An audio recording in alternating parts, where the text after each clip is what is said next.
Hello and welcome. Here's what's coming up on Pride today. The new trailer for We're Here has dropped. We'll give you a first look. And speaking of drag, Mother Rue has a new album on the way. We have the latest. Plus, we have brand new interviews from a thrilling new Netflix show.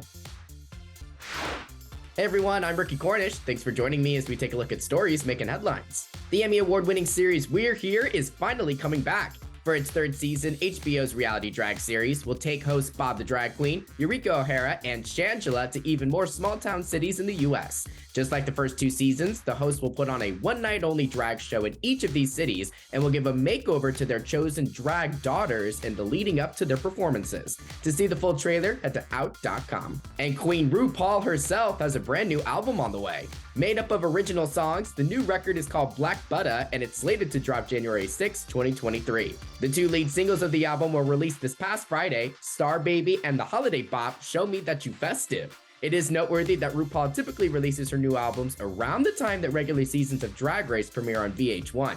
The release date for Black Buddha is a Friday, so who knows? For more on this story, head to out.com. And there's a brand new reality show for thrill seekers. Our Rachel Smith is interviewing 3 contestants from The Mole. Let's take a look. You have to be able to compete mentally and, make it to the end.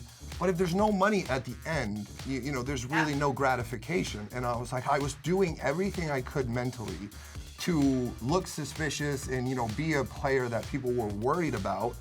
And then I was also like, I want as much money at the end of this as possible. I mean, do you have any plans because you won all that, the big cash prize? To celebrate, we got to do something in Vegas. You're all invited. But no, I haven't really thought about plans for the money yet. The person you least suspect is the person you should suspect the most. Sabotage. I mean, you guys all did such a good job. Let me ask you, let me start with you, Joy. Were you a fan of the original series when it was back on television years ago? I was a fan of the original series. My family and I used to love competitive reality TV shows. That's how we bonded.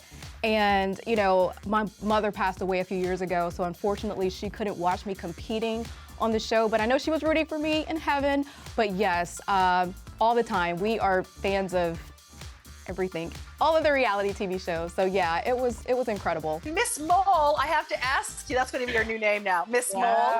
Go ahead and change my birth certificate, huh? How was this idea presented to you to be the mole? So they actually asked me 3 times to be the mole. The first 2, I replied no. So being the mole is quite the opposite of my natural personality.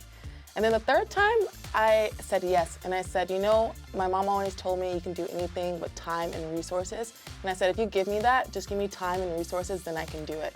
And so about a couple days before we filmed, I went in a deep dive, academic dive to prepare, and then we created something pretty special. Wow. I mean, when I was like watching the sled thing, I'm like, there's no way she's being too obvious. But then that was so smart because you were so obvious. I'm like, damn, it's like reverse psychology, like.